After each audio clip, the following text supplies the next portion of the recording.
brought to you by Vigard. DK ಹಾಗೂ HDK ನಡುವೆ ಒಕ್ಕಲಿಗ ಯುದ್ಧ ತುಂಬಾ ಜೋರಾಗಿನೇ ನಡೀತಾ ಇದೆ. ಸದ್ಯಕ್ಕಂತೂ ಈ ಒಕ್ಕಲಿಗ ಯುದ್ಧ ಹಳೆ ಮೈಸೂರು ಭಾಗದಲ್ಲಿ ನಿಲ್ಲುವಂತ ಲಕ್ಷಣಗಳು ಕಾಣಿಸ್ತಾ ಇಲ್ಲ. ಕೆಲ ದಿನಗಳ ಹಿಂದಷ್ಟೇ ಕುಮಾರಸ್ವಾಮಿ ನೇರವಾಗಿ DK ಶಿವಕುಮಾರ್ ವಿರುದ್ಧ ಕೆಲವೊಂದಿಷ್ಟು ಗಂಭೀರ ಆರೋಪವನ್ನು ಮಾಡಿದ್ರು. ಕಿಡ್ನಾಪ್ ಮಾಡಿದ್ದಾರೆ, ಬೇರೆ ಬೇರೆ ರೀತಿಯಂತ ಅಪಹರಣ ಮಾಡಿದ್ದಾರೆ ಅಂತೆಲ್ಲ ಆರೋಪ ಮಾಡಿದ್ರು.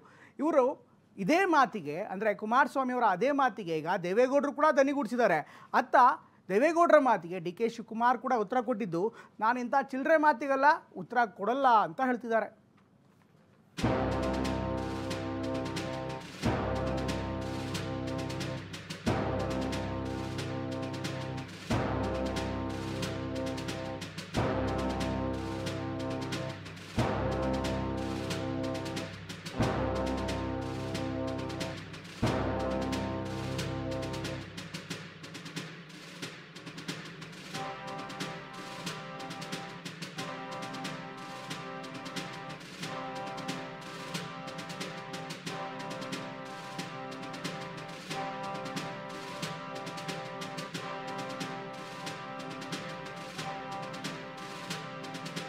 ನಾಯಕರ ನಡುವಿನ ಮಾತಿನ ಸಮರಾಗ್ನಿ ಆರುತ್ತಿಲ್ಲ.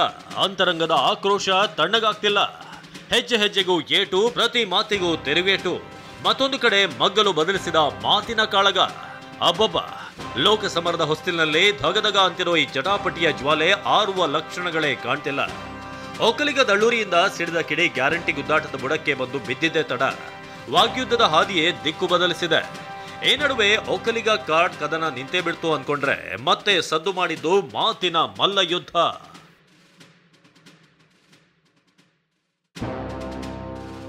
ಒಂದು ಕಲ್ಲಿಗೆ ಎರಡು ಹಕ್ಕಿ, ಮಂಡ್ಯ ತಂತ್ರಕ್ಕೆ ದೋಸ್ತಿ ತಿರುಗುಬಾಣ. ಮಂಡ್ಯದಲ್ಲಿ ಒಕ್ಕಲಿಗ ವರ್ಸಸ್ ಒಕ್ಕಲಿಗ, HDK ಅಖಾಡಕ್ಕಿಳಿಸಿದ ಕೇಸರಿ.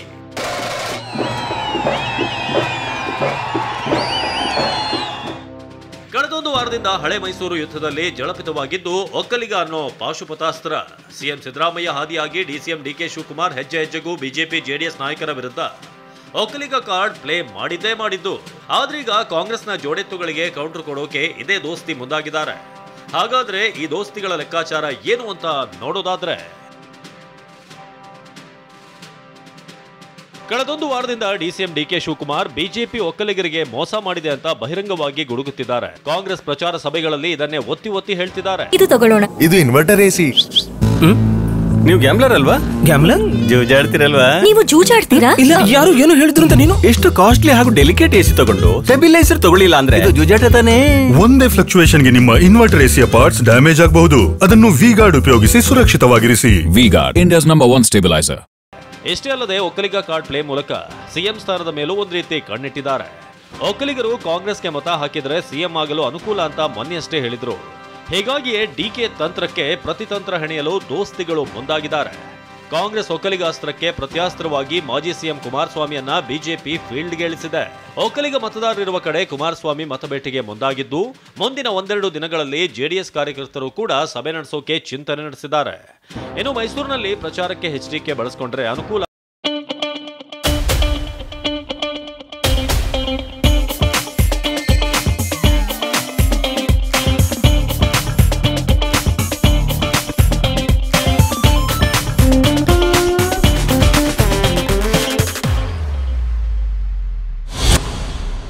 ಅಂತ ಅರಿತ ಬಿಜೆಪಿ ಕಾಂಗ್ರೆಸ್ಗೆ ಕೌಂಟರ್ ಕೊಡಬಹುದೆಂಬ ಲೆಕ್ಕಾಚಾರದಲ್ಲಿದೆ.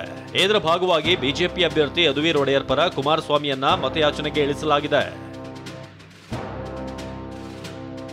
ಕಾಂಗ್ರೆಸ್ ಒಕ್ಕಲಿಗರ ಜಪಕ್ಕೆ ಕೌಂಟರ್ ಕೊಟ್ಟ ಕುಮಾರಸ್ವಾಮಿ ಸಿಎಂ ಸಿದ್ದರಾಮಯ್ಯಗೆ ಈಗ ಒಕ್ಕಲಿಗರ ಬಗ್ಗೆ ಅನುಕಂಪ ಬಂದಿದೆ. ಇವರ ನಾಯಕತ್ವದಲ್ಲಿ ಯಾರಿಗೂ ರಕ್ಷಣೆ ಇಲ್ಲ ಅಂತ ಕಾಲೆಳೆದಿದ್ದಾರೆ. ಸಿದ್ದರಾಮಯ್ಯನವರ ನಾಯಕತ್ವದಲ್ಲಿ ಕಾಂಗ್ರೆಸ್ ಪಕ್ಷದಲ್ಲೇ ಇದ್ದಂಥವ್ರು ಇರ್ಬೋದು, ಸಿದ್ದರಾಮಯ್ಯ ನಮ್ಮ ಪಕ್ಷದಲ್ಲಿ ಇದ್ದಾಗಲೂ. ಈಗ ಉದಾಹರಣೆಗೆ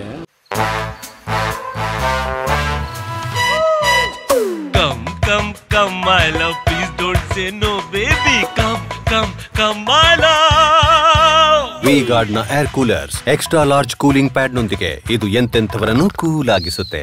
V-Guard air coolers, long lasting cooling. ಮಾದೇಗೌಡರಿಗೆ ಟಿಕೆಟ್ ಕೊಡಬೇಕು ಅಂತ ದೇವೇಗೌಡರಿದ್ದರು 94ರಲ್ಲಿ. ಅವತ್ತು ಯಾವ ರೀತಿ ವಿರೋಧ ವ್ಯಕ್ತಪಡಿಸಿದ್ರು. ನಮ್ಮ ಪಕ್ಷದಿಂದಲೇ ಅವರು ಸಿದ್ದರಾಮಯ್ಯನವರು ಈಗ ಒಕ್ಕಲಿಗರ ಬಗ್ಗೆ ಅನುಕಂಪ ತೋರಿಸ್ತಾವ್ರೆ. ಅವರ ನಿಜವಾದ ಅವರ ಬದುಕಿನ ರಾಜಕೀಯ ಜೀವನದಲ್ಲಿ ಎಂದೂ ಸಹ ಬೇರೆ ಸಮಾಜಗಳ ಏಳಿಗೆಯನ್ನು ಸಹಿಸ್ತಾರಲ್ಲ. ಹೀಗೆ ಕಾಂಗ್ರೆಸ್ ಒಕ್ಕಲಿಗಾಸ್ತ್ರಕ್ಕೆ ಎಚ್ಡಿಕೆ ಕೌಂಟರ್ ಮೇಲೆ ಕೌಂಟರ್ ಕೊಡ್ತಿದ್ದಾರೆ. ಆದ್ರೆ ಎಲ್ಲವೂ ಇಲ್ಲಿಗೆ ಮುಗೀತು ಅಂತಿಲ್ಲ. ಬದಲಾಗಿ ಮತ್ತೊಂದು ವಿಷಯಕ್ಕೆ ಡಿಕೆ ವರ್ಸಸ್ ದಳಪತಿಗಳ ನಡುವೆ ಭುಗಿಲೆದ್ದಿರುವ ಕಿಡ್ನಾಪ್ ಕದನ ದಿನ ದಿನಕ್ಕೂ ದೊಡ್ಡದಾಗ್ತಿದೆ. ನೆನೆಯಷ್ಟೇ ಮಾಜಿ ಸಿಎಂ ಎಚ್ಡಿಕೆ ಮಗು ಕಿಡ್ನಾಪ್ ಮಾಡಿ ಜಮೀನು ಬರೆಸಿಕೊಂಡಿರುವ ಬಗ್ಗೆ ನನ್ನ ಬಳಿ ದಾಖಲೆಗಳು ಇವೆ ಅಂತ ಹೇಳಿದ್ರು. ಎಚ್ಡಿಕೆ ಮಾತಿಗೆ ಇವತ್ತು ಮಾಜಿ ಪ್ರಧಾನಿ ದೇವೇಗೌಡರು ಕೂಡ ಧ್ವನಿಗೂಡಿಸಿದ್ದಾರೆ. 9 ವರ್ಷದ ಹುಡುಗಿನ ತಗೊಂಡೋಗಿ ಆಸ್ತಿ ಬರೆಸಿದ್ರಲ್ಲ, ಸುಪ್ರೀಂ ಕೋರ್ಟಲ್ಲಿ ಕೇಸ್ ಗೆಲ್ತಾರೆ, ಇವರಿಗೆ ಮುಖಭಂಗ ಆಗುತ್ತೆ. ಡಿ ಕೆ ಶಿವಕುಮಾರ್ ಗಂಗಮ್ಮ ತಿಮ್ಮಯ್ಯ ಅದ ಪಕ್ಕದ ಮನೆಯಲ್ಲಿ ಆ ಮಗುವಿನ ಕಣ್ಣಿಗೆ ಕಟ್ಟಿ 9 ದಿನ ಇಡ್ತಾರೆ. ಒಂದಿನ ನಿನ್ನ ಮಗಳು ಬೇಕು ಅಂದರೆ ಬರ್ಕೊಡು, ಆ ತಾಯಿ ಇದೆಲ್ಲ ಬರ್ಕೊಡು, ನನ್ನ ಮಗಳು ಕರ್ಕೊಂಬರಪ್ಪ. ಇದು 96-97ರಲ್ಲಿ ನಡೆದಂಥ ಘಟನೆ. ಚೆಕ್ ಬೇಕಾ ಕೊಟ್ಟಿರೋದು? ಚೆಕ್ ಡಿಸಾನರ್ ಮಾಡಿರೋದು ಬೇಕಾ? ಎಲ್ಲ ಇಟ್ಟಿದ್ದೀವಪ್ಪ. ಏನು ಮಾಡಿದ್ರಿ? ಒಂದು ಮಗುನ ಕರ್ಕೊಂಡೋಗಿ ಕಿಡ್ನ್ಯಾಪ್ ಮಾಡಿ ಅದೇ ಬೆಂಗಳೂರು ಮೈಸೂರು ರೋಡಲ್ಲೇ ಜಮೀನು ಬರ್ಸ್ಕೊಳ್ಳಿಕ್ಕೆ ಏನೇನು ನಡೆಸಿದಿರಿ? ಇತಿಹಾಸಗಳಿದೆ. ಚರ್ಚೆಗೆ ರೆಡಿ ಅಂತ. ಚರ್ಚೆಗೆ ಯಾವಾಗ ಕರೆದವ್ರು? ಜೆಡಿಎಸ್ ನಾಯಕರ ಆರೋಪಗಳಿಗೆ ಕೌಂಟರ್ ಕೊಟ್ಟ ಡಿಸಿಎಂ ಡಿಕೆ ದೇವೇಗೌಡರ ಚಿಲ್ಲರೆ ಸ್ಟೇಟ್ಮೆಂಟ್ಗೆ ರಿಯಾಕ್ಟ್ ಮಾಡೋಕೆ ಇಷ್ಟ ಇಲ್ಲ ಅಂತ ಗುಡುಗಿದ್ರು. ಹೆಣ್ಣು ಮಗಳನ್ನ ಕರೆದುಕೊಂಡೋಗಿ ಬರ್ಸ್ಕೊಂಡಿದ್ದಾರೆ ಅಂತ ಇವತ್ತು ಆರೋಪ ಮಾಡಿದ್ದಾರೆ. ದಾಖಲೆ ಇದೆಯಂತೆ ಅವ್ರ ಹತ್ರ. ಬಿಡುಗಡೆ ಮಾಡಲಿ, ತಪ್ಪು ಮಾಡಿದ್ರೆ ಯಾವ ಶಿಕ್ಷೆಗೂ ತರೀತೀವಿ. ನಾನೇನು ಮೂರ್ಖನಲ್ಲ. ಅವರೊಂದು ಚಿಲ್ಲರೆ ಸ್ಟೇಟ್ಮೆಂಟ್ಗೆ ನಾನು ರಿಯಾಕ್ಟ್ ಮಾಡೋಕ್ಕೆ ನನಗೆ ಇಷ್ಟ ಇಲ್ಲ. ಲೆಟ್ ಮೀ ಕಮ್, ಕರೆದು ಬಿಟ್ಟಿದ್ದೀನಿ. ಯಾವುದಾದ್ರು ಒಂದು ಒಳ್ಳೆ ವೇದಿಕೆಯನ್ನು ರೆಡಿ ಮಾಡಿ ಅಂತ ಅಸೆಂಬ್ಲಿ ಮಾಡೋಣ, ಆಮೇಲೆ ಮಾತಾಡೋಣ. ಲೋಕಸಭೆ ಚುನಾವಣೆ ಸನಿಹದಲ್ಲಿ ನಾಯಕರ ಮಾತಿನ ಸಮರಕ್ಕೇನೂ ಕಡಿಮೆ ಇಲ್ಲ. ಜಾತಿ ರಾಜಕೀಯಕ್ಕೆ ಬರವೂ ಇಲ್ಲ. ಆದ್ರೆ ವಾಗ್ಯುದ್ಧದ ನಡುವೆ ಸಿಡಿದಂತ ಕಿಡ್ನಾಪ್ ಕಿಡಿ ಮುಂದೆ ಅದೆಂತಹ ಬೆಂಕಿ ಹೊತ್ತಿಸುತ್ತೋ ಅನ್ನೋದೇ ಯಕ್ಷ ಪ್ರಶ್ನೆ. Bureau report, TV nine. ಕಡೆ ಮಾತಿನ ಕಾಳಗ ತುಂಬಾ ಜೋರಾಗ್ತಾ ಇದೆ. ಇದ್ರ ಜೊತೆಗೆ ಮತಬೇಟೆ ಕೂಡ ಅಷ್ಟೇ ಜೋರಾಗ್ತಾ ಇದೆ. ಈ ಒಂದು ಸಂದರ್ಭದಲ್ಲಿ ಮಂಡ್ಯದಲ್ಲಿ ಈಗ ನೇರವಾಗಿ ರಾಹುಲ್ ಗಾಂಧಿನೇ ಬಂದು ಅಖಾಡಕ್ಕಿಳಿದ್ದಾರೆ. ಅದರಲ್ಲೂ ಕುಮಾರಸ್ವಾಮಿ ಅವರ ಕ್ಷೇತ್ರದಿಂದಲೇ ರಾಹುಲ್ ಗಾಂಧಿ ಪ್ರಚಾರ ಮಾಡಿಸೋ ಮೂಲಕ ಕಾಂಗ್ರೆಸ್ ಈಗ JDSಗೆ ಒಂದು ಟಕ್ಕರನ್ನು ನೀಡ್ತಾ ಇದೆ. ಹಾಗಾದ್ರೆ ಈ ಮತಬೇಟೆ ಯಾವ ರೀತಿ ನಡೀತಾ ಇದೆ ಅದನ್ನು ನೋಡೋಣ ಬನ್ನಿ.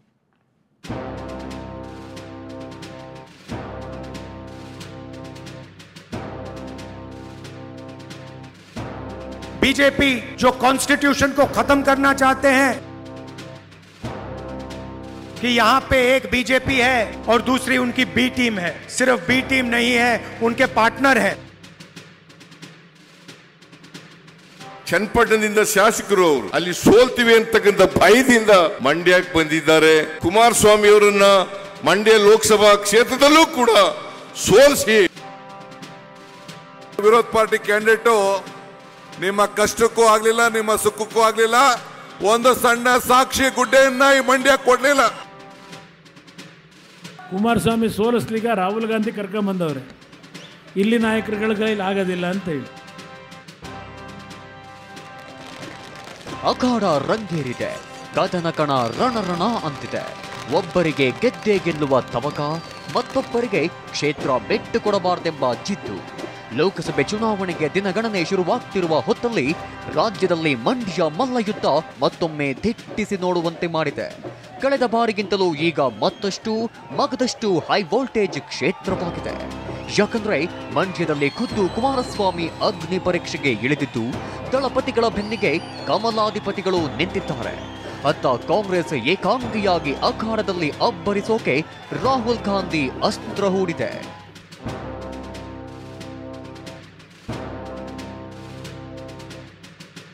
ಮಂಡ್ಯ PES ಕಾಲೇಜು ಮೈದಾನದಲ್ಲಿ ಕಾಂಗ್ರೆಸ್ ಬೃಹತ್ ಸಮಾವೇಶ ನಡೆಯಿತು. ಸಮಾವೇಶದಲ್ಲಿ ಕಾಂಗ್ರೆಸ್ ನಾಯಕ Rahul Gandhi, CM Siddaramaiah, DCM DK Shivakumar, Mandya ಅಭ್ಯರ್ಥಿ ಸ್ಟಾರ್ ಚಂದ್ರು ಪರ ಮತಬೇಟೆಯಾಡಿದ್ರು.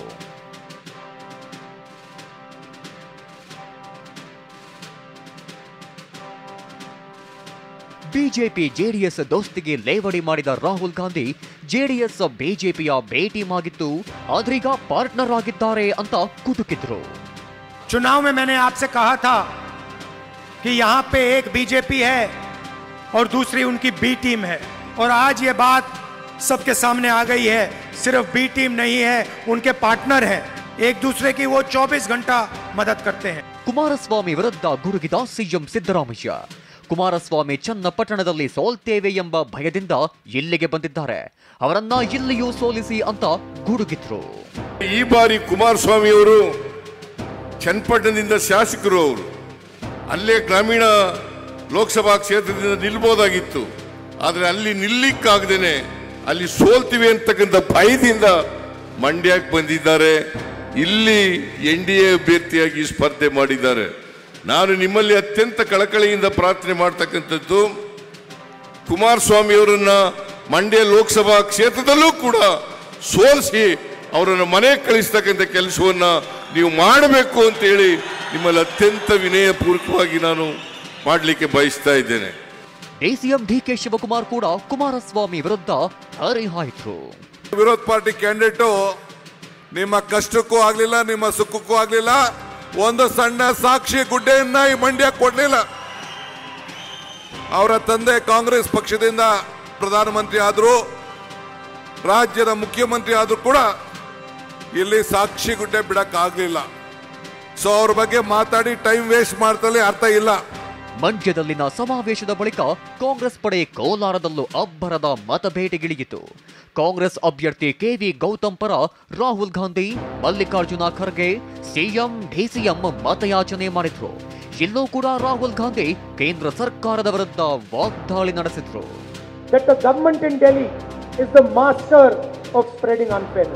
ಗ್ಯಾರಂಟಿ ಟೀಕಿಸಿದ ಪ್ರಧಾನಿ ವಿರುದ್ಧ AICC ಅಧ್ಯಕ್ಷ ಮಲ್ಲಿಕಾರ್ಜುನ ಖರ್ಗೆ ಬೆಂಕಿಯುಂಡೆಯಂತಾದ್ರು. ಪ್ರಧಾನಿ ಮೋದಿ ಸುಳ್ಳಿನ ಸರದಾರ, ನಮಗಿಂತ ಮೊದಲು ಗ್ಯಾರಂಟಿ ಶಬ್ದವೇ ಅವರ ಬಳಿ ಇರಲಿಲ್ಲ, ಈಗ ಗ್ಯಾರಂಟಿ ಹಿಂದೆ ಬಿದ್ದಿದ್ದಾರೆ ಅಂತ ಕಿಡಿಕಾರಿದ್ರು.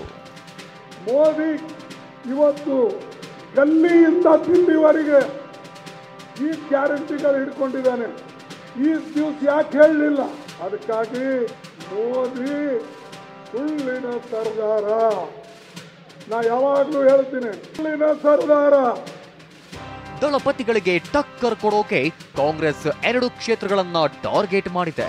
ಮಂಡ್ಯ, ಕೋಲಾರದಲ್ಲಿ ಕ್ಯಾಂಪೇನ್ ಮಾಡೋ ಮೂಲಕ ದಳ ಕೋಟೆ ವಶಕ್ಕೆ ಮಾಸ್ಟರ್ ಪ್ಲಾನ್ ಮಾಡಿದೆ. Bureau report, TV9. ಚಿಕ್ಕಬಳ್ಳಾಪುರಕ್ಕೆ ತೆಲುಗು ಸ್ಟಾರ್ ಪವನ್ ಕಲ್ಯಾಣ್ ಬರ್ತಾರೆ ಅನ್ನುವಂಥ ಮಾಹಿತಿ ಇದೆ. ಬಿಜೆಪಿ ಪರ ಅವರು ಪ್ರಚಾರ ನಡೆಸ್ತಾರೆ ಅನ್ನುವಂಥ ಮಾಹಿತಿ ಕೂಡ ದಟ್ಟವಾಗಿ ಹರಿದಾಡ್ತಾ ಇದೆ. ಇದ್ರ ಜೊತೆಗೆ ಪವನ್ ಕಲ್ಯಾಣ್ ಆಗಮನಕ್ಕೆ ಸಂಬಂಧಪಟ್ಟಂತೆ ಈಗ ಪ್ರದೀಪ್ ಈಶ್ವರ್, ಚಿಕ್ಕಬಳ್ಳಾಪುರದ ಶಾಸಕ ಪ್ರದೀಪ್ ಈಶ್ವರ್ ಮಾತನಾಡಿದ್ದಾರೆ. ರಾಜಕೀಯಕ್ಕೋಸ್ಕರ ಪವನ್ ಕಲ್ಯಾಣ್ರನ್ನ ಕರ್ಕೊಂಡ್ಬರ್ಲಾಗ್ತಾ ಇದೆ, ಆದರೆ ಅವ್ರು ನನ್ನ ಬಗ್ಗೆ ಆಗಲಿ ರಕ್ಷಾರಾಮಯ್ಯ ಬಗ್ಗೆ ಆಗಲಿ ಮಾತನಾಡಲ್ಲ. ಈ ಚಿಕ್ಕಬಳ್ಳಾಪುರ ಕ್ಷೇತ್ರಕ್ಕೆ ನಾನೇ ಪವನ್ ಕಲ್ಯಾಣ್ ಅಂತ ಹೇಳ್ತಿದ್ದಾರೆ. ಹಾಗಾದರೆ ಅವ್ರು ಏನಂದ್ರು ನೋಡೋಣ ಬನ್ನಿ. ನಾನು ಪವನ್ ಕಲ್ಯಾಣ್ ದೊಡ್ಡ ಫ್ಯಾನು ಸರ್. ರಾಜಕೀಯವಾಗಿ ಅವ್ರು ಬರ್ತಾ ಇರ್ಬೋದು, ನಾನು ವೈಯಕ್ತಿಕವಾಗಿ ಪವನ್ ಕಲ್ಯಾಣ್ ಅವರು ದೊಡ್ಡ ಫ್ಯಾನು. ನಾನು ಅವ್ರನ್ನ ಇಷ್ಟಪಡ್ತೀನಿ. ಮೆಗಾಸ್ಟಾರ್ ಚಿರಂಜೀವಿ ಅವರು ನಾನು ಗೆದ್ದಾಗ ನಾನು ಮಾರ್ಕೆಟಲ್ಲಿ ಮೂಟೆ ಹೊತ್ತಿದ್ದೆ, ಮುಠಾ ಮೇಸ್ತ್ರಿದು. ಆ ವಿಡಿಯೋ ಅವ್ರು ನೋಡಿ ಇನ್ಸ್ಪೈರ್ ಆಗಿ ನನ್ನ ಮನೆಗೆ ಹೋಗಿ ನನಗೆ ಊಟ ಮಾಡಿಸಿ ಒಳ್ಳೇದಾಗಲಿ ಅಂತ ನನಗೆ ಟಿಪ್ಸ್ ಕೊಟ್ಟು ಕಳಿಸಿದ್ರು. ಪವನ್ ಕಲ್ಯಾಣ್ ಅವರು ನನಗೆ ಆಶೀರ್ವಾದ ಮಾಡಿದ್ರು. ಇವತ್ತು ಅವ್ರು ರಾಜಕೀಯವಾಗಿ BJP ಜೊತೆ ಇದ್ದಾರೆ. ಆದರೆ ನೀವು ನೋಡ್ತಾ ಇರಿ, ನಾಳೆ ಪವನ್ ಕಲ್ಯಾಣ್ ಅವ್ರು ಬಂದರೆ ಒಂದೇ ಒಂದು ಮಾತು, ರಕ್ಷಾರಾಮಯ್ಯ ಅವ್ರ ವಿರುದ್ಧವಾಗಲಿ ನನ್ನ ಬಗ್ಗೆ ಒಂದು ಮಾತು ಮಾತಾಡಲ್ಲ. ಆದರೆ ಅವರು ಪಕ್ಷದಲ್ಲಿದ್ದಾರೆ, ಇವರು ಬಲವಂತ ಮಾಡ್ತಿದ್ದಾರೆ. ಬಂದು ಹಂಗೆ ಸುಮ್ಮನೆ ಬಂದು ನನಗೆ ಗೊತ್ತಿರೋ ಪ್ರಕಾರ ಸುಧಾಕರ್ಗೆ ಓಟ್ ಕೊಡಿ ಅಂತ ಕೂಡ ಅವ್ರು ಕೇಳಲ್ಲ. ಪವನ್ ಕಲ್ಯಾಣ್ ಫ್ಯಾನ್ಸ್ ನಾವೆಲ್ಲ. ಸೊ ಅವ್ರು ಬರ್ತಾ ಇದ್ದಾರೆ, ಅದು ರಾಜಕೀಯ ಬೇರೆ, ವೈಯಕ್ತಿಕ ಬೇರೆ. ಚಿಕ್ಕಬಳ್ಳಾಪುರಕ್ಕೆ ನಾನೇ Pawan Kalyan. Brought to you by V-Guard.